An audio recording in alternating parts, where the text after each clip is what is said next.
I found what I think is good lighting on my bed, and now Bonnie's moving around.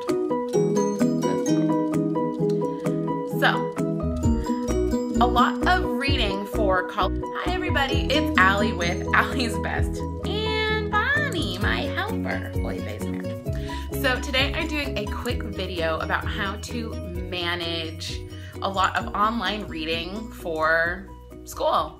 So now, especially in colleges, I don't know what's going on in high schools, but in colleges, a ton of your reading is online, and there's a lot of great stuff about that. One of the great things about that is that you don't have to pay for the book. Books for university courses are super expensive. It's crazy.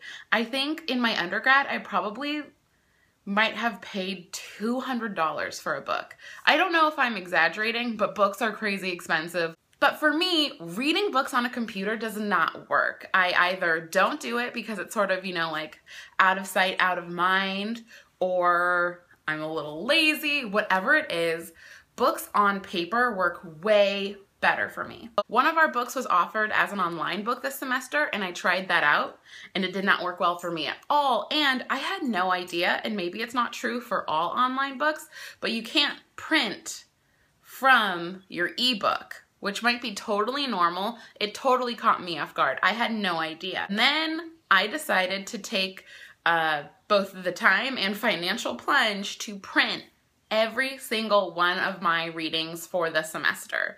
And there was no way I was going to do that at home. So I used like the FedEx Kinkos website, downloaded from our school website all of my readings onto a PDF, created one PDF for each of the classes, then uploaded that one PDF to the Kinkos FedEx website. And it might seem insane, but it helped so much. And I just wanted to show you what some of those look like today. So here are my readings from almost all of my classes last semester. Bonnie wants to help. I think each book comes out to being like 35 bucks, which is way cheaper than if you would have had to buy a book this size from a textbook company. And for me, I mean, it was great just having everything printed, written, and I didn't have to use any of my printer ink. As you can see, I labeled every single chapter or every single article that was in this book. And for some of them, oh yeah, see, you can see, labels for days. Hi, Bonnie. And for some of them, I actually did this labeling while I was doing my final projects or writing my final papers.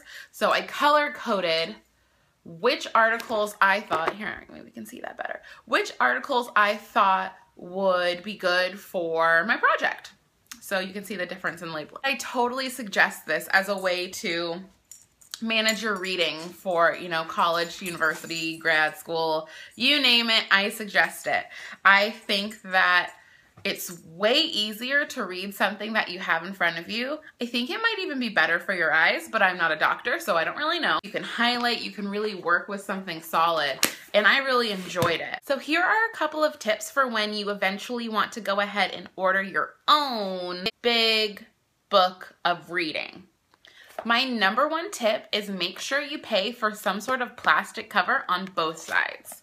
If you don't pay for some sort of plastic cover on both sides, one of your sides, probably the back, but I'm not sure, will just be regular paper, and this thing is going to fall apart. So make sure that you pay for both sides to be some sort of plastic laminate. The next thing, and this is imperative, is when you are on the website and you've uploaded your document and now you're moving into the specifics of your printing, whether you want color or black and white, picking things like this plastic, picking things like the plastic cover and the binding, it is going to look crazy expensive. And here's why. Their go-to settings are the expensive settings. This is how you know, they kind of upsell you silently. So first things first, change the weight of paper you're using. Use something like the standard white recycled. I think it's like 30% recycled. Play around with the different settings to find out what's cheapest for you. It might be different in different areas. I use something like 50% recycled paper, and it worked out great. The paper is absolutely fine for what I'm using it for. Secondly, change from color to black and white. Even if your documents are all in black and white, I think this might change the pricing. So make sure that you do that. Then make sure you're printing double-sided. I know a couple of times when I made this change, it didn't look like the price changed all that much, but it must. You're using far less paper. So definitely change that.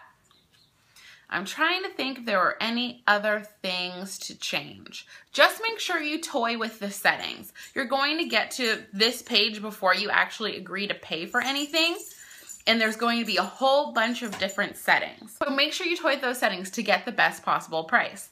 I also paid more for this one than I did when I printed these 3 per book. Because when I printed these 3, I got a bulk discount. I would suggest trying to get all of your orders in at once so you can, you know, qualify for whatever kind of discount they have. Also, don't be shy about Googling discounts, because I do that all the time. And always check the newspaper. Sometimes they have coupons. I'll leave the link down below, I guess, to the FedEx Kinkos website. I'm not sponsored by them or anything. I just really enjoyed printing all my stuff there. It was super easy. It was ready day of, and I'm definitely planning on doing this with my readings for next semester. So thank you so much for watching this, and I hope you have a good day.